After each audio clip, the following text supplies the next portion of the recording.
Hola mga katropa, good morning po sa ating lahat. Isang maulang umaga sa ating lahat.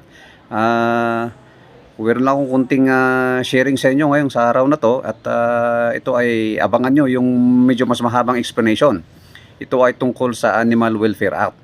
Kasi ngayon marami tayong napapansin o kaya napapanood. Yung mga mahilig mag-video dyan mga katropa, ingat tayo dito. Na habang kinakatay yung animal, ibinibidyo pa.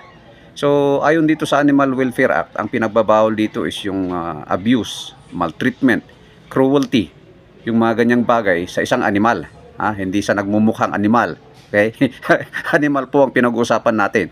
So, ingat po tayo dyan kasi merong batas na nagbabawal ng mga maltreatment. Okay? Halimbawa, yung sa pinikpikan, yung mga ritual na ginagawa natin dito sa Cordillera, o kaya yung mga kasama nating indigenous groups pa dyan. Ano ba yung limitation dito?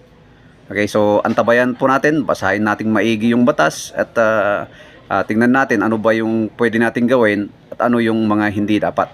And number one na isipin natin dyan, again, sa pagpo-post, think before you post.